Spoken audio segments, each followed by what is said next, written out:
Hostel భవనం కోసం Nizam college విద్యార్థులు కొద్ది రోజులుగా ఆందోళన చేస్తున్న విషయం తెలిసిందే. ఈ నేపథ్యంలో నిజాం కాలేజీ విద్యార్థులతో మంత్రి సబితా ఇంద్రారెడ్డి భేటీ అయ్యారు. ఈ సందర్భంగా జరిగిన చర్చలు సఫలమయ్యాయి. దీంతో విద్యార్థులు ఆందోళన విరమించారు. కాగా చర్చల సందర్భంగా 50-50తో హాస్టల్ కేటాయింపునకు విద్యార్థులు ఓకే చెప్పారు.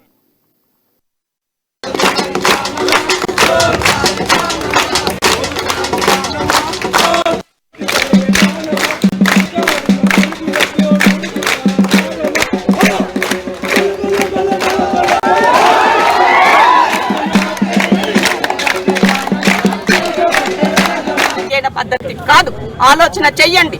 నీ కొడుకుకు విద్య కావాలంటే కార్పొరేట్ విద్య అందిస్తున్నారు. 5 లక్షల రూపాయలు కట్టేసి ఇవాళ మీ కొడుకు విద్య అందిస్తున్నారు. మరి మా పిల్లలు ఇవాళ మెరిట్ ద్వారా సంపాదించుకున్నటువంటి సీట్లో ఫెసిలిటీస్ అందించకపోవడానికి మర్మం ఏంటి అని అడుగుతున్నాను నేను. ఇది ఏర్పాటు చేయాల్సిన బాధ్యత మీ పైన లేదా? తెలంగాణ సొమ్ము ఇవాళ ఎవరి పాలవుతుందో అందరికీ తెలుసు. రాజుల సొమ్ము రాళ్ల పాలైనట్టుగా తెలంగాణ బిడ్డల సొమ్ము అంతా కూడా కల్వకుంట్ల కుటుంబం పాలవుతున్నది. ఆ అపవాదం నుంచి తొలగిపోవాలంటే ఇవాళ ఈ బిడ్డలందరికీ కూడా హాస్టల్ కల్పించాల్సిన బాధ్యత ఇవాళ ప్రభుత్వం పైన ఉన్నదని తెలియజేస్తూ 2 నిమిషాల పరిష్కారం దొరికేటువంటి సమస్యని కాలయాపనతో మీరు వృధా చేస్తూ కక్షపూరితమైనటువంటి ఇంకా పొలిటికల్ మైలేజ్ దీన్ని అంటుకోలే.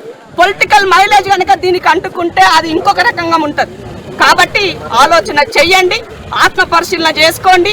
ఢిల్లీలో ఎడ్యుకేషన్ అంటే ఎలా ఉన్నదో పోయి మీ నాయన చూసొచ్చి మా వాళ్ళని పంపించాలని చెప్పేసి ఢిల్లీ గవర్నమెంట్కు ఉన్నటువంటి ఎడ్యుకేషన్ సిస్టాన్ని మెచ్చుకున్నటువంటి మీకు తెలంగాణలో ఉన్నటువంటి విద్యా వ్యవస్థను ఎందుకు నీరుగారుస్తున్నారని అడుగుతున్నాను నేను. కాబట్టి ఆత్మ పరిశీలన చేసుకొని విద్యార్థికి నవీన్ మిట్టల్ గారితో క్షమాపణ చెప్పించండి. తను చెప్పినటువంటి మాట్లాడినటువంటి వాక్యాలను వెనక్కి తీసుకోవాలని డిమాండ్ చేస్తూ ఇమీడియట్ గా హాస్టల్ కట్టించినటువంటి బిల్డింగ్ ని వాళ్ళకి అలకేట్ చేయాలని చెప్పేసి నేను డిమాండ్ చేస్తున్నాను.